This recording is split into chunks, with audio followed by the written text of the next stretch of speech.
This is Alex with Upswing. Can you guys all hear me all right? Great, great. So I basically just wanted to go through a couple things related to support services and early alerts, and I've been to introduce myself. I'm the founder of Upswing. We're a company focused on student retention and student support. We work pretty closely with learning centers as well as the active support staff at each college. And what I really wanted to just talk about today was how different colleges are really setting themselves up for success when it comes to utilizing early alerts and student data to then turn around and impact student success at their college. So the way I wanted to do it was to keep it pretty conversational. There's a chat box in the bottom left-hand corner of your screen.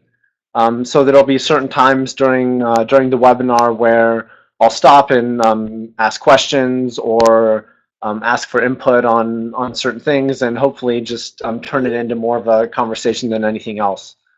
So I'm excited to have all you guys attending, and certainly afterwards, what I'll be able to do is once the presentation ends, for those of you who are interested, I can also demo some of the services that Upswing offers.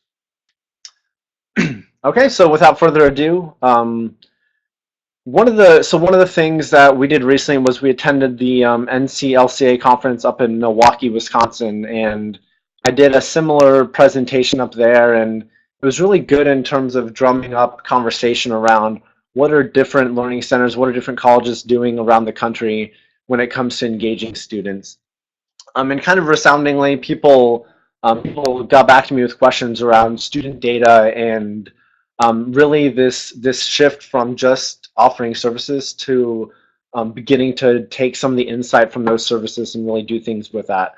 So I wanted to take some of the time today to talk through what different colleges are doing when it comes to data and maybe how you guys could use it at your own college as well.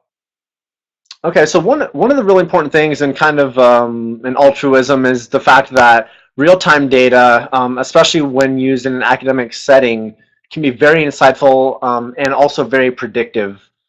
So one of the things that a lot of colleges are really trying to figure out right now is how can we start to capture more data on things like student usage or things like academic performance or even the performance of our own learning center. And then how can we turn this information into insights? So different ways to do things like keep students in school or improve your learning center or even improve perhaps the way that different professors teach classes. So one of the things that colleges ask themselves is how can we set ourselves up for success? How can we go in, capture data first off, and then go back and utilize this data on the back end? And kind of what we found just talking to different learning center directors, talking to different VPs, is that it usually boils down to four key ingredients. The first of which is getting the right staff on board. So I'll talk a bit more about each of these points in a bit, but getting the staff on board seems to be the most important ingredient that any school can do when it comes to really building out a robust learning center, and then making sure that you're actually having the type of impact for students that you want to have. The second key piece, which is often pretty difficult for colleges, is getting students eagerly wanting to participate in various activities outside of the classroom. So things like tutoring or other events that you might have at your learning center, engaging with the writing center, finding different ways to really reach out to students and make them excited about your programs. That's also a really important step in making sure that your learning center is successful. The next piece is really around the different tools that you have in your learning center for setting students up for success. So I'll talk a bit about those in a little bit as well. Different things that schools are doing when it comes to software or in-person tools, but basically making sure that your learning center is set up so that you can start to serve all types of students. And then the last thing, which often I think goes missed, is the data entry piece of things. Many colleges are becoming more aware of the fact that there need to be different ways to get data into a system where they can then go and run analysis on the data, but often getting data into a system at the beginning is one of the toughest parts. And then obviously, once you have those things in place, then usually it takes a bit of data magic, whether it's people internally who are going in, crunching numbers, running reports, or whether you have a third party or a company that you work with to build some of those data insights out. It's really the magic there is taking these ingredients, making sure everyone is set up for success, and then turning that into really the insights and the type of action items that colleges look for. So what I want to do now is dive in a little bit around the data impact process and just kind of talk about each of those four ingredients and some of the best practices that we've seen, at least across the industry, when it comes to different colleges setting themselves up for success. So one of the things that I would invite you all to do is, while I'm talking about each of these parts, to use the chat box to write in some of the best practices or some of the things that you've seen work well at your school. Or even if you have questions around certain practices, put those in the chat box and we can talk about some of those questions as well. Okay, so the first piece really is around people. It may seem obvious, but most of the time it's much easier said than done kind of thing. Getting the right staff, getting the right system in place at your college is what we've seen to be by far the most impactful thing that that a learning center can do. So there's kind of two different things I want to talk about when it comes to bringing in staff. One is how different learning centers are recruiting staff, and then number two is how they train and how they improve staff over time. So when it comes to recruiting, one of the ways in which many learning centers are really able to make a good impact on students is by going out and recruiting students actually from that college.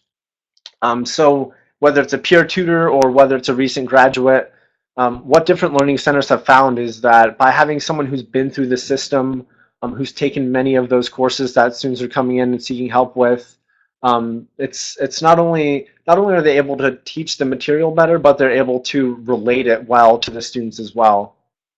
So making sure that you have a really good campaign for building awareness around the fact that there are positions at your learning center open to students, or really getting them to see the learning center as a place where they may want to work or they may want to tutor is really important for colleges, especially when you think about the fact that your college itself is essentially a funnel for your learning center, and making sure that you guys are turning those students into really active tutors and mentors to other students. So that's one of the things when recruiting that learning centers find helpful. The other thing is really around previous teaching experience. So one of the really cool things about bringing students on board is that they're able to relate well with other students. However, the one issue often is that they may lack the type of teaching experience, so ways in which they can actually utilize different methods to teach students. So what I think what some of the more successful learning centers have found is that having a mix of some of these kind of younger student tutors, along with maybe some people that have actually been out in the industry. They've been a teacher before, so they understand some of the best practices for helping a student learn. They found that kind of having a mix of those two roles has been really helpful in terms of building the best type of staff. Yeah, and it looks like a couple of people just commented. One person mentioned that one of the really good things about tutors is that when you have people like peer tutors or students that are recent graduates, they often become a really good source for referrals. They also know different students that are either really intelligent or really good at tutoring, and they're able to make those connections for you guys in your learning center. And likewise, if they've just recently graduated, they often know a lot of people who may be good fits for the tutoring center as well. So they often become really good resources. Additionally, one of the really interesting things that someone at the conference had mentioned to me was that what they'll do is at the beginning of the semester, they have somewhat of a kickoff at their learning center, and as part of that kickoff, they'll actually do like a trivia session So they'll ask different questions around math and science and writing, and it's kind of funny because what they found is that the people that do well in those trivia sessions often end up being pretty good candidates for a tutor role at the Learning Center as well. So make sure that every opportunity or every event that you guys are going to, if anything, you're out there looking for and recruiting other tutors. And then, okay, someone else mentioned that they utilize their Phi Theta Kappa students as peer tutors, which is also a really, I think, a really smart way to make sure that you have a pretty constant flow of really good tutors at your college. If there's any way to partner with groups like Phi Theta Kappa, or if there's any other sort of honor societies or groups on campus that are focused on academics or tutoring or education, it also makes a lot of sense to pull those people in as well. Okay, so the next piece about the people is really training, and what are different learning centers doing throughout this school year when it comes to training tutoring staff. So we got a lot of feedback on this. It seems like different learning centers are doing many different things when it comes to training staff. But one of the things that we heard most often was that when a new tutor signs up, or when a new tutor is on board for the first time, one of the really important things to do is to actually have that new tutor go in and do a shadow session with another tutor. So sit in and see how an experienced tutor at your learning center would go about working with a student. And what that allows the new tutor to do is to see not only how does this experienced tutor handle the student's questions, or how do they handle the material, but also what are some of the steps that they take when conducting the tutoring session. So perhaps they'll reach out to the student beforehand, ask them to bring certain types of materials, or if it's a drop-in session, they'll quickly review, okay, what was your last class like? What did you guys go over? What are you really trying to get out of this tutoring session? So making sure that they understand what is the process like at your learning center, that's really important for that shadowing session. The next piece of training, which we found to be really interesting, is that different colleges are also putting on workshops throughout this semester. So one college mentioned to us that they have a tutoring workshop that each of their tutors is required to attend each semester. And this is basically to do a couple things. One, it's to allow the tutors to, first off, become aware of any new kind of stylistic approaches to tutoring. So if there's a certain way that maybe math is changing in terms of how it's taught, or writing, if there's different writing styles that are now being taught, it allows them to really get up to speed on those best practices. And then what it also allows them to do is to become aware of some of the tools that students are learning, or that students are using at that school. So if students are using, let's say, different services like Khan Academy, or different like Moodle plugins, then it's a really good chance for all of those tutors to become aware of different services that are offered to students. One of the other things too here in the workshops is that I know some of the colleges rely on certification of their tutors. So I know that the CRLA, for example, is a pretty popular certification agency that many of the colleges go through. So that's another option too, if your college wants to offer more formalized training for your tutors. There are agencies such as the CRLA out there who do that. And then, okay, the last thing that we've seen to be, I think, really impactful for learning centers throughout the semester has been what colleges call subject matter discussions. And this is essentially getting together tutors who are tutoring in the similar subjects, so maybe a cohort of math tutors or writing tutors or biology, chemistry tutors, and really getting them together just for almost an informal conversation once a month. And it really allows them to go through some of the sticking points that they've had throughout the month, maybe some things that they've uncovered that work really well when it comes to tutoring students, and really sharing best practices, because we know that these tutors are often doing hundreds of hundreds of hours of sessions a week and as an aggregate. And if you can leverage some of the insights from other tutors at your school, especially for some of these colleges that have a much larger cohort of tutors, that becomes really influential and really helpful for students in terms of learning new practices or learning ways that other tutors have found things out.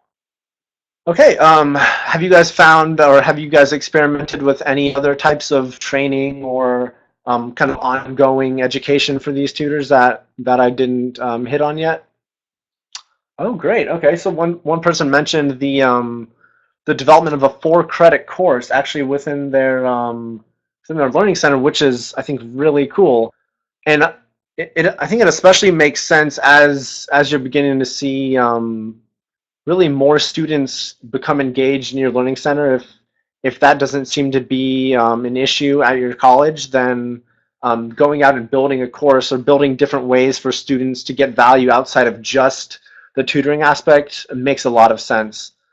Especially, I know a lot of colleges are moving towards more of a virtual environment for some of these things, allowing for virtual offerings of tutoring, or I think most colleges already offer online courses. But especially as those things are built out, then the ability to try new things is going to be really important for each of your colleges, for each of your learning centers. Okay, great. It looks like at least one of the participants here, they do use formal training for supplemental learning instructors.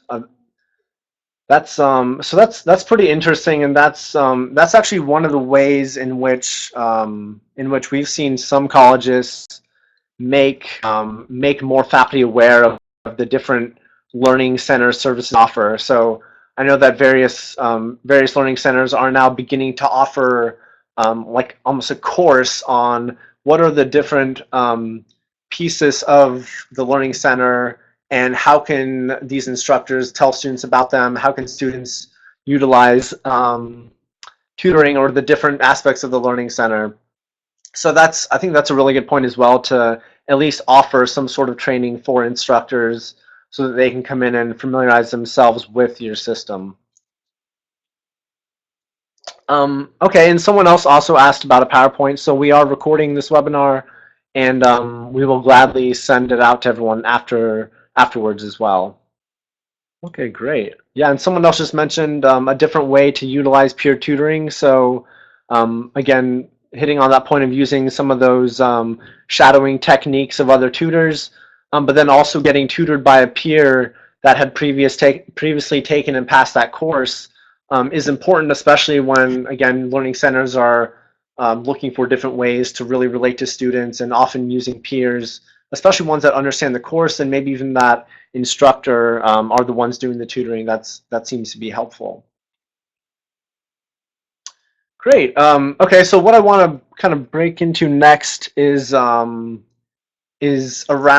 the student engagement piece. But before I jump in, one last thing from this one, we got one other note about one of the colleges actually inviting faculty to hold office hours in the labs, and that actually leads in really nicely to the next slide, which is around finding different ways to engage students during the school year. And it's funny because this is actually something that we've heard really across the board, which is different learning centers have found that one of the toughest things about actually getting students engaged with the whole learning center process is really getting them to come for the first time. So one of the attendees here just mentioned that they actually have the office hours in the lab, and that way the students are coming to the lab to meet with the faculty, and when they're in the lab, they're able to see what are the different offerings that we have in this lab. And it could be that maybe my instructor is a biology instructor, but when I come to the lab, I can see that, okay, there's also all this different support for things like writing or math or any other subjects essentially, and just getting there for the first time is often one of the toughest things for students. So that leads to another kind of best practice that we've talked to different colleges about, which is they'll actually work pretty closely with faculty.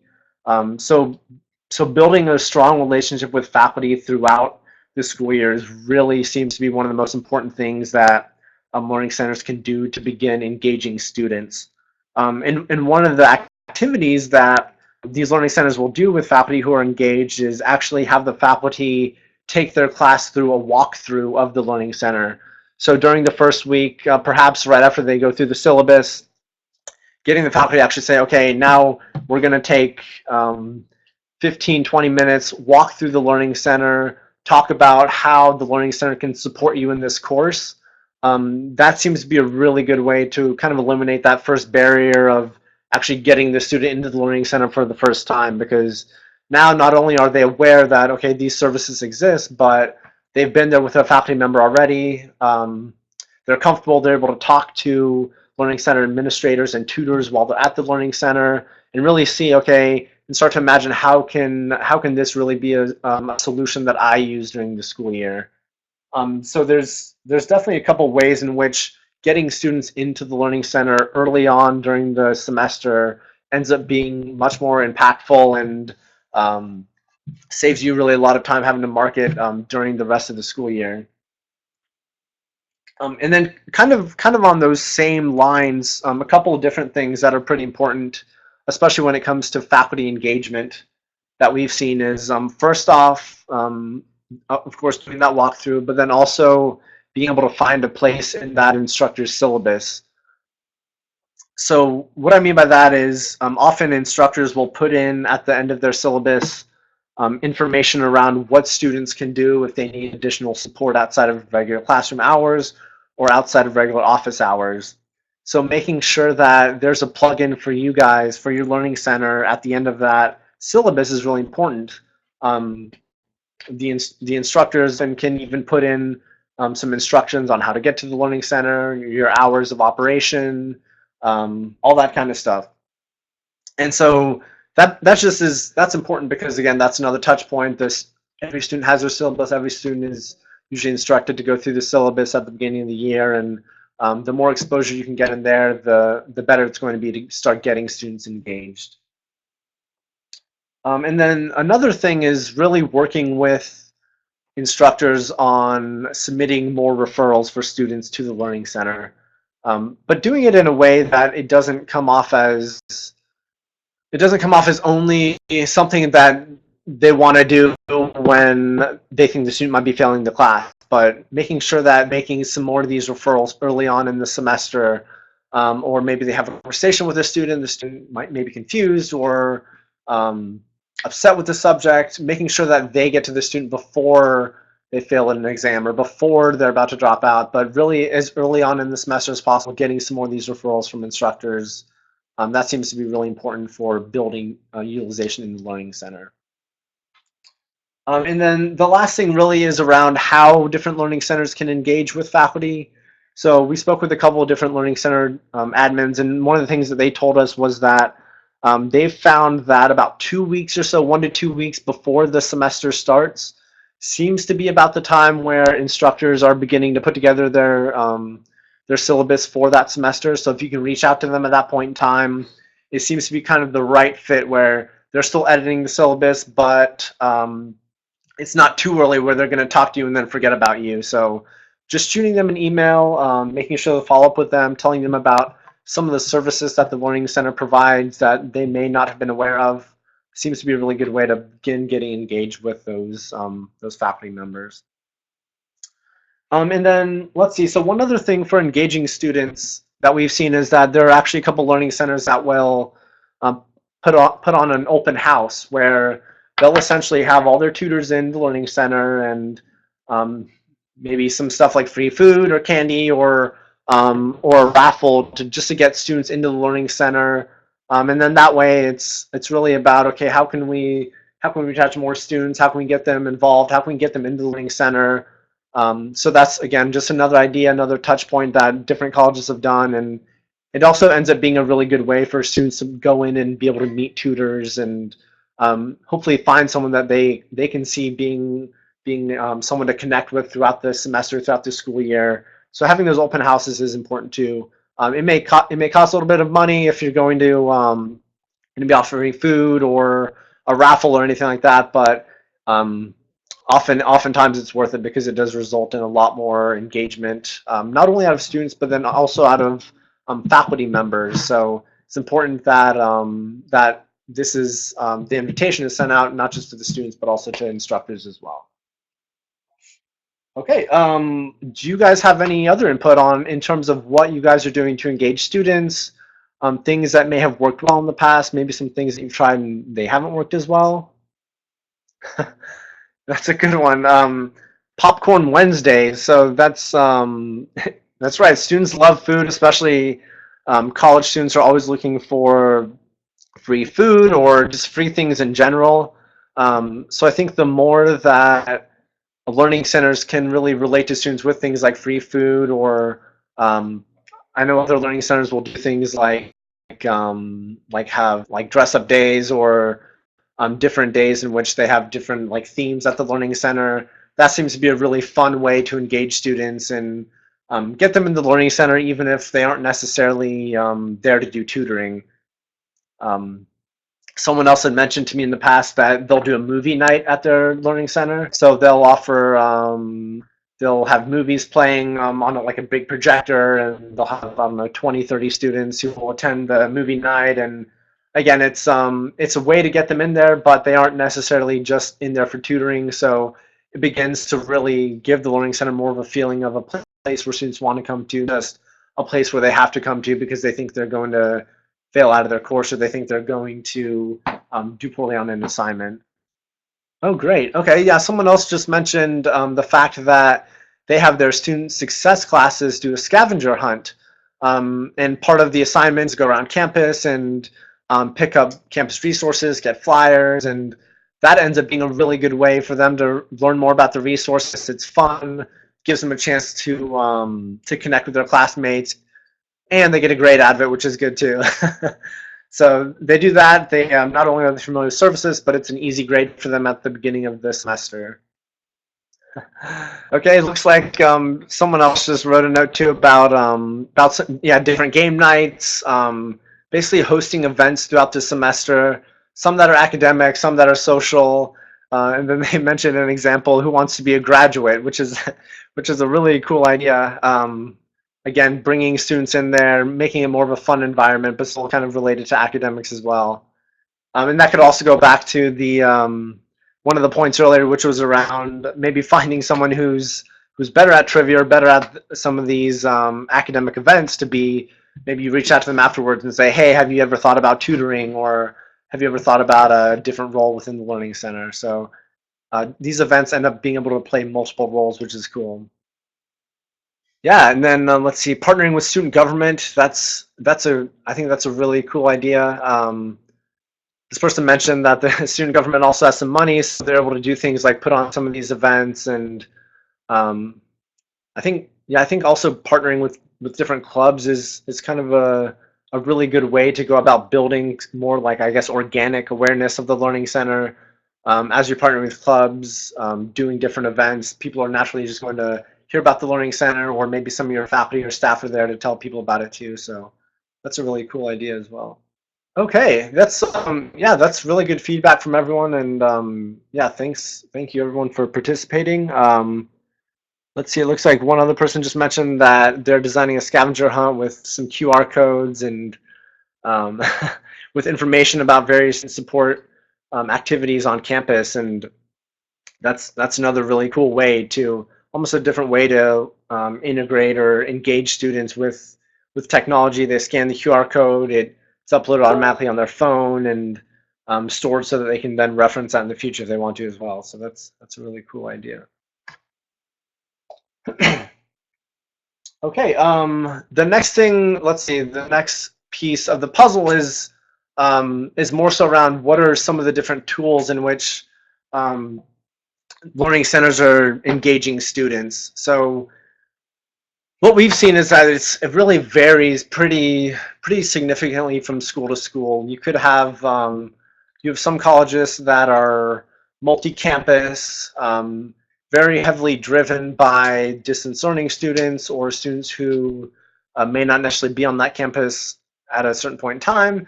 And then you have other colleges that are one campus, one learning center. Most of the students live in town. So what we've seen is that the right tools really often depend on the type of college and the type of learning center that you guys are looking to build out. So there's a couple of different things that we've seen to be really impactful when it comes to bringing or tooling up your learning center. One of the really cool things, and a couple of things that are free, one of those is just making sure that your tutors and your admin have a streamlined note-taking system, whether it's something like Evernote or whether it's something like Google Docs, where tutors are able to go in and reference their notes. Perhaps they keep different notes on best practices for tutoring in that subject, or perhaps they keep different notes on the students. It's a really good way for them to go back and reference those notes over time. And the cool thing about them too is that they're free. They're cloud hosted, so if you want to ever share notes or be able to see other notes from different tutors, you can share some of that information as well. At the same time, if you want to keep some of the information private, then you also have the option to keep information private too. And so I know a lot of different colleges are using note-taking apps to really keep track of different sessions over time. Another really cool free app that we've seen to be pretty successful in some learning centers is Khan Academy. Basically, it's self-paced learning, and it's a really good way for not only tutors to recommend different activities to students after the tutoring session, but it becomes a really good way before the session for tutors to get an understanding of the student's aptitude level in that subject. So they can go in and if the student has been working through a Khan Academy regimen, they're able to go in and see how far the student's progressed, see if there's any issues that student's had, and then after the tutoring session, recommend to that student a different module. And the cool thing about Khan Academy is it's also free. So that seems to be a really good place to start when it comes to helping students do some of their own self-paced learning. And there could be other self-paced learning pieces that you guys use as well. Yeah, I'll write that actually here in the chat box. It's Khan Academy. It was started by a guy named Sal Khan, hence the name Khan Academy. Really cool app. I at least recommend you guys take a look at it, see if it's something that you think could help some of your students. Yeah, see if you want to make it part of your workload, because the cool thing about it is that students don't need to be meeting with a person. They essentially can go in. It works with all levels of understanding. So it works with people who are just really working on the basics of things like reading and writing and math, up to people who are trying to learn for the first time calculus or physics. It's really based on the individual's expertise in those different subjects. A couple other things that we've seen to be successful, a couple of newer things kind of in the industry. One is online tutoring. So different ways for colleges to connect both their own tutors with students online, but then also to connect their students with outside tutors as well. And what we've seen is, especially colleges with multiple campuses or a large cohort of distance learning students, online tutoring is almost becoming an essential at that college, where no longer are colleges just fine with supporting students at the learning center, but they're actively trying to find ways to engage more students. And even a lot of the traditional students who are taking in-person classes are still going in and seeking help in online tutoring because they don't have to physically be at the learning center. So that's something else for you guys to look into if you think that's something that would be interesting. Is there are various online tutoring providers out there. Upswing happens to have online tutoring as part of its offering as well, so I can certainly show you guys some of that in a little bit too. And then the last thing really around the kind of the tools / software side is having a system for scheduling at your learning center.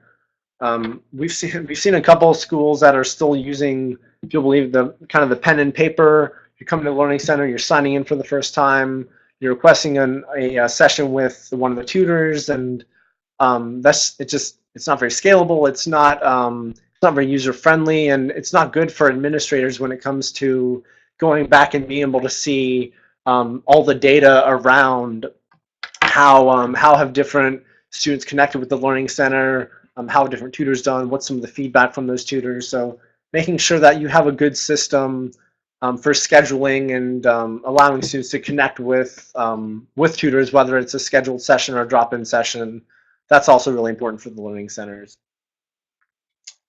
So those are four of the cool or the really, I guess, impactful tools that we've seen at different learning centers. Do you guys have other ideas or other things that you've used in the past that have worked well? Perhaps ideas for things in the future that you would like to see that aren't out there yet? All right. If not, we can move on. But if you guys do think of anything, any tools that are important, okay. It looks like yeah, so one person mentioned using online tutoring, but one of the problems is actually getting students to try the service. And so that's pretty interesting because that's actually something that quite often from colleges is that we'll talk to them about things like online tutoring, and they'll come back and say, you know what, it just doesn't work, or it hasn't been effective here because students aren't using it. So there's a couple things actually that we've found to be successful when it comes to getting students to start using things like online tutoring for the first time. The first of which is actually going out and actively building a relationship with the Learning Center. So making sure that we have someone from the online tutoring provider that is actively connecting with administrators at that school, making sure that they're aware of the different services that the system can provide. So that's really the first step that we've seen that is most successful, is making sure that all the administrators are up on board, they understand the different services, and they know how to use it, so that they can then go and take through it as students come on and request help or have questions about online tutoring during this semester.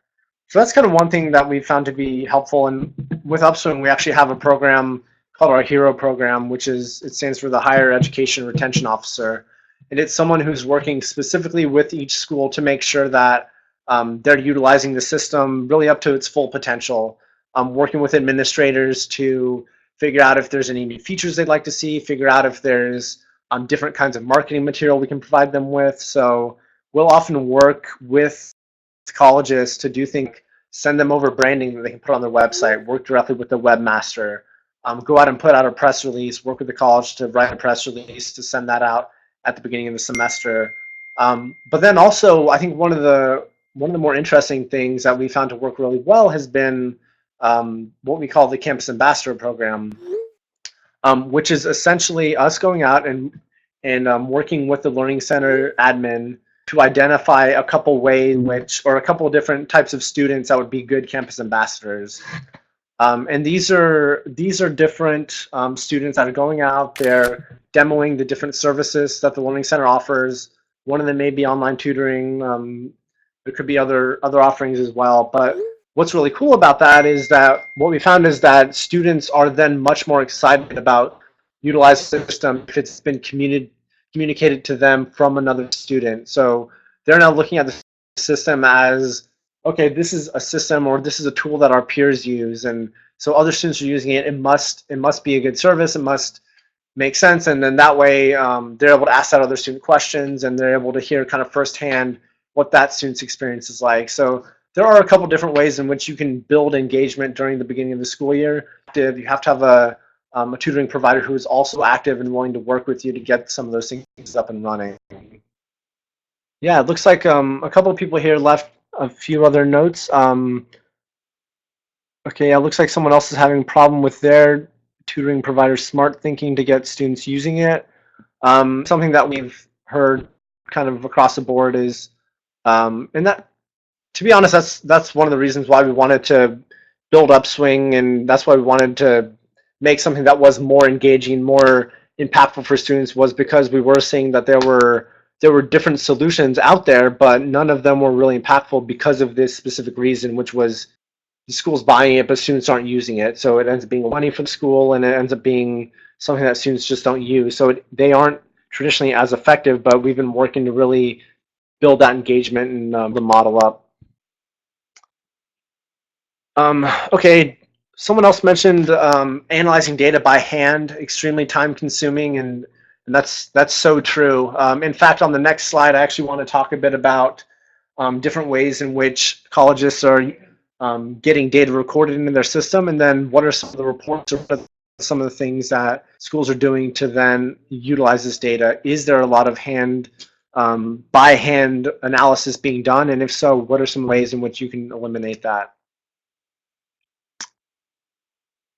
Okay, and then someone else mentioned, actually Wendy, one of our partners, they use Upswing, and she was saying that one of the really cool things for them is that their students will schedule sessions both offline with their own tutors, as well as online sessions. So one of the really good things about that is that now a student who's coming in and scheduling a session for the Learning Center, in the same system, they're able to see different tutors who are also online and available for online support.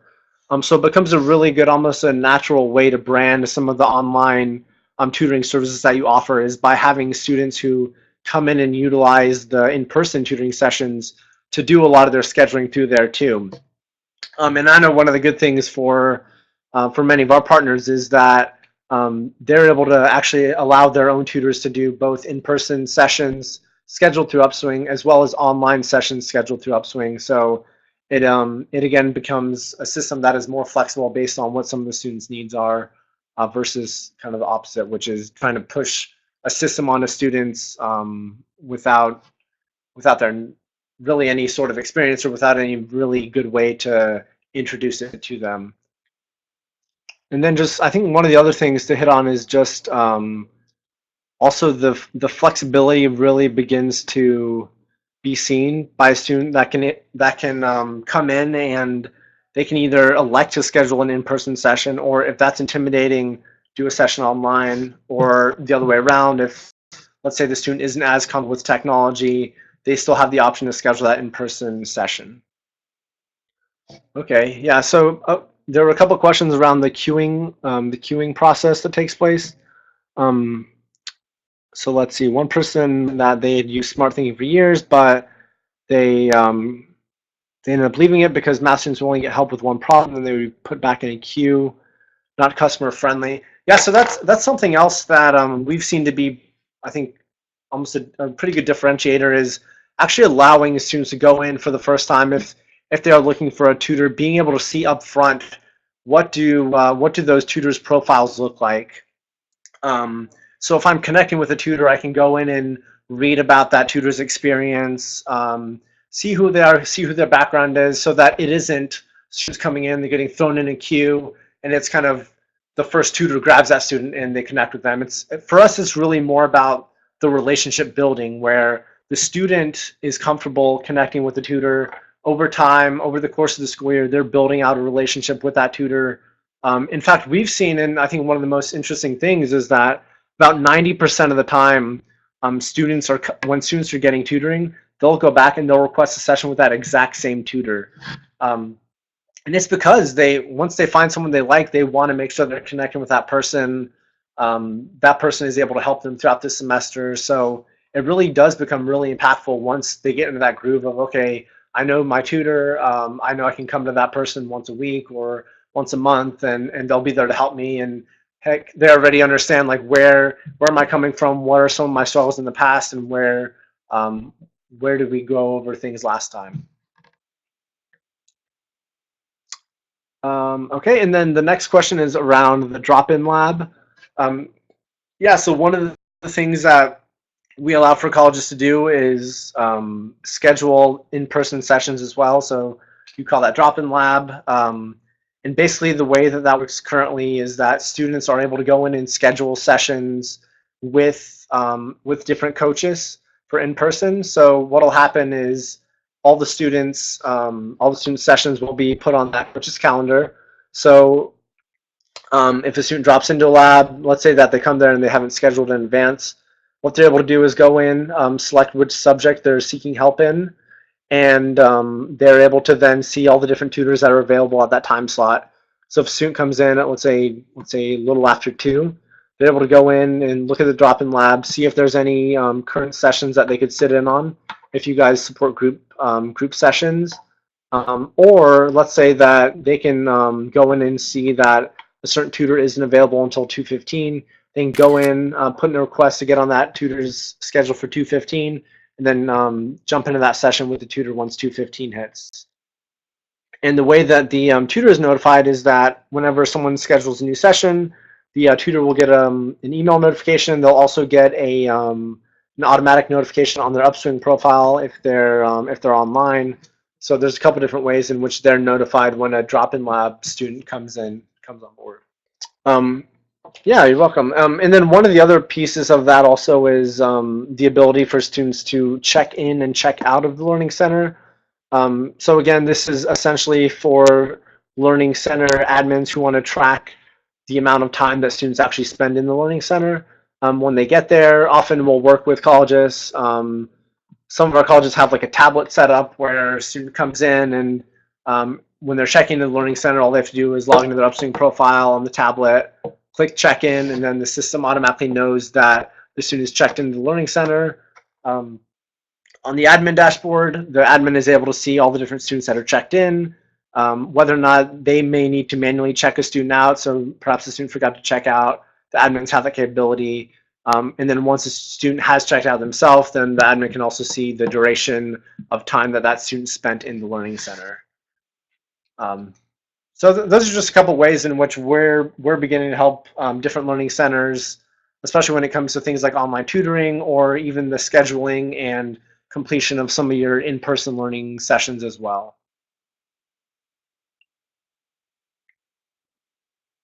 Okay, all right, the next thing that I just want to kind of talk through pretty quickly is, and I think actually someone just hinted at this, but one of the problems historically has been actually getting data into your system. So colleges are becoming more focused now on, okay, what is the impact of tutoring, or what is the impact of our learning center? And often it's tough because most learning centers aren't capturing everything that they're doing in a single system.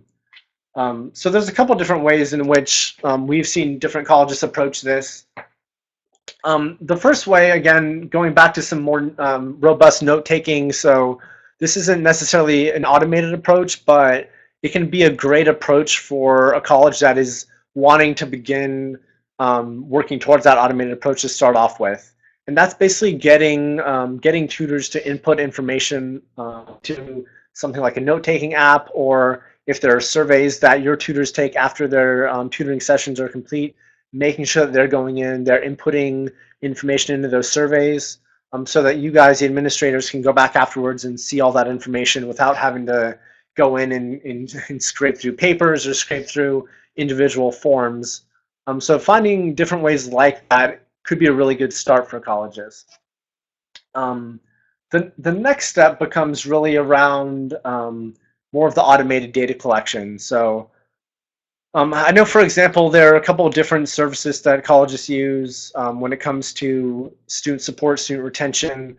One really cool one that we've seen different colleges use is a software app called Starfish, and they're mostly based around getting input from instructors and advisors on students, so that administrators can go in and see, for example, are students attending class, or are students doing well in that class. So that's one pretty cool system, especially if you're looking for things outside of just the tutoring.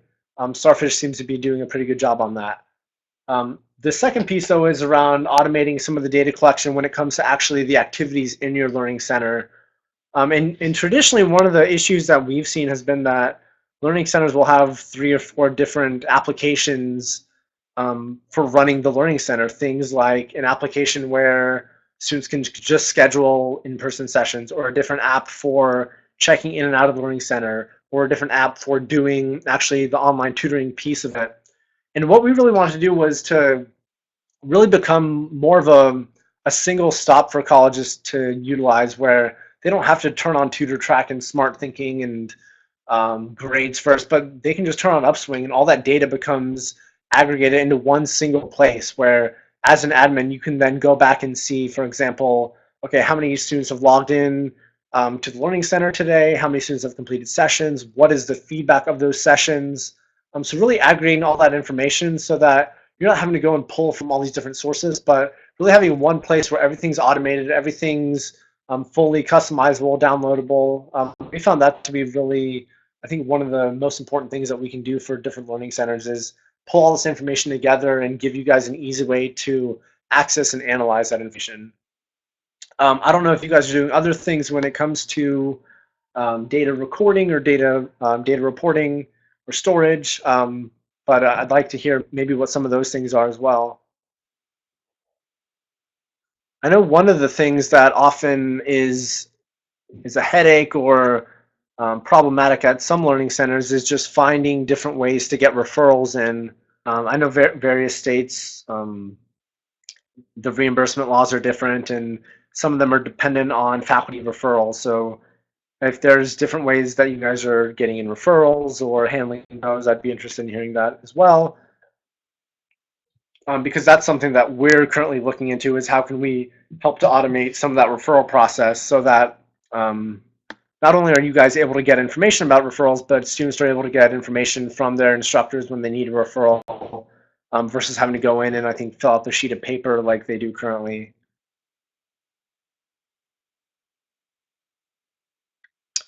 Cool. Okay. One person mentioned using Academia, which I actually have not heard of Academia. Could you tell me a bit about what Academia does? And then also, it looks like pairing Academia with Excel to do more of the online tutoring reports. Okay, so it's the scheduling and the tracking of tutoring. Okay, interesting. So you're pairing that with Excel, probably doing some of your own reporting on the back end, and then submitting that for, or I guess maintaining that over time as your database of information. Okay, that's interesting. It looks like a couple other people have mentioned the fact that they're running into some of the same issues when it comes to data collection. So kind of a miscommunication between the looks like the Success Center students logging in and out using their student ID cards, but then the front desk notes things down. And so often it might be difficult to have all this information in one place because you're noting things down, or you're having a student swipe in with a card, and it's not necessarily always centralized. All right, yeah, someone else mentioned Starfish. It looks like they just started using them, and I guess one of the issues is having an adapter for the tutoring scheduling that you guys use. That's interesting to note. Yeah, we have seen that. It looks like, I think Starfish is a pretty good standalone product, but I think they're still working on some of their APIs and integrations with other services as well.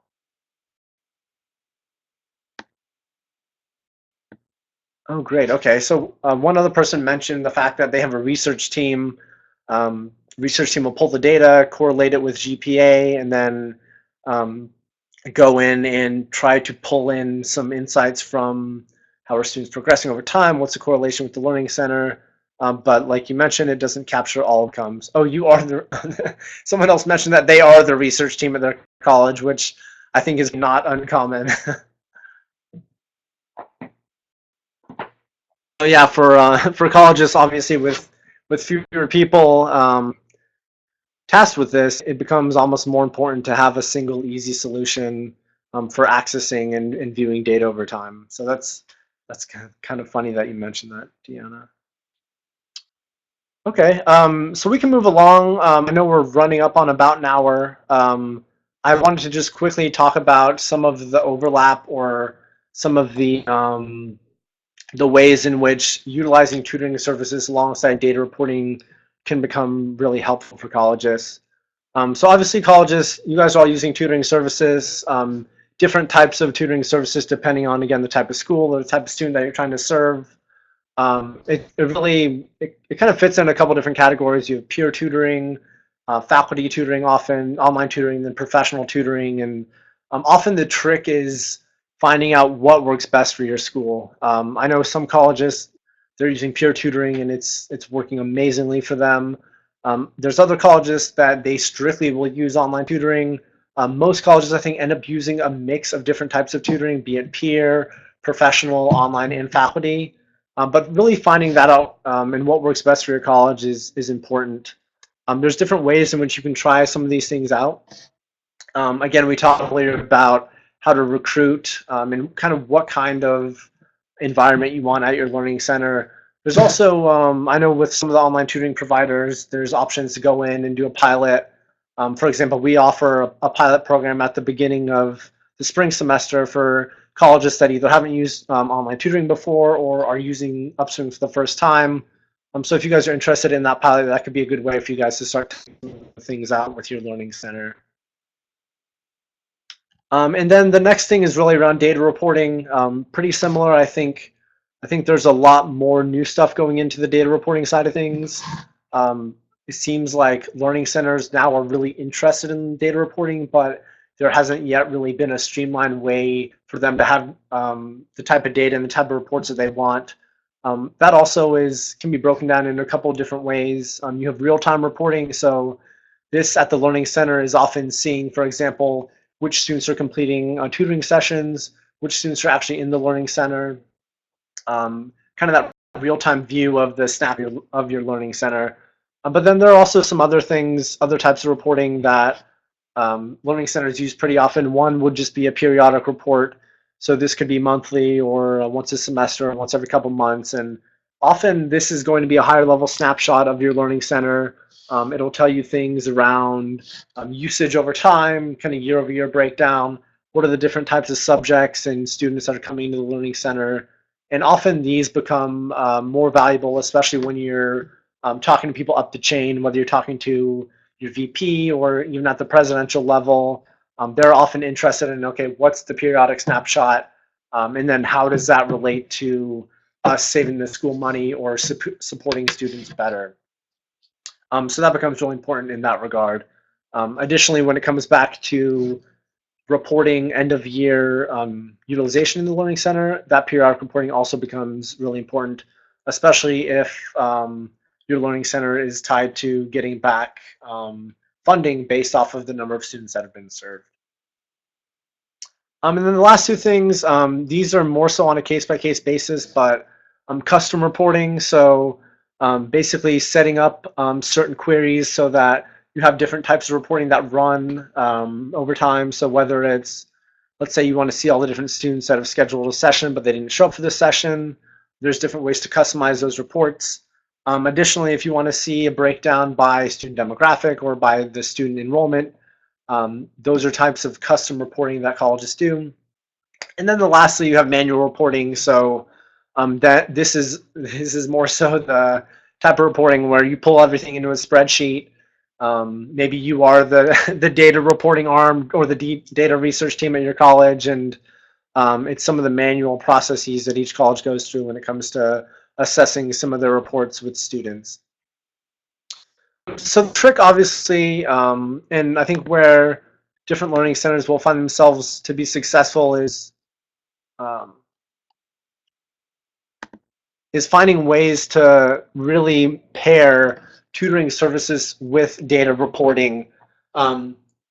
And for learning centers that can do that, I think that really is going to put them in the best situation moving forward. So not only having the right tools in place, but making sure that the right tools are being connected with a system where you can then take that data, report it up to your higher ups, or utilize it to go talk to students, perhaps try to intervene with students who may be getting poor feedback from tutors or maybe doing poorly in their courses in general. So really being more proactive when it comes to reaching out to students and being more engaging, really helping them before they drop out. That's kind of what the unison of these products helps different learning centers do. So the next step, obviously, for different learning centers is now just finding out what's best for your learning center. I think it was helpful. You guys had a lot of really good insights and comments today, but really taking back different things that you hear from other learning center directors or admins and figuring out, does it work well in your learning center? It may be that all these services don't work well for your learning center. Maybe some learning centers don't need a note-taking app, or maybe having a workshop in your learning center isn't the best use of your time. But really going out, experimenting with things, finding out what does work the best, that'll put you in the best situation moving forward. Okay, that pretty much concludes today's webinar. What I'll do is, if anyone is interested, I'm happy putting on a demo of Upswing after this concludes, and if you guys want to stick around and see it, feel free to. If not, I'll also be following up afterwards. I'll send you all a video of this, a link to our link to the video, and then that way, if you want to share it with any of your colleagues, feel free to do that as well. Thank you guys so much for attending.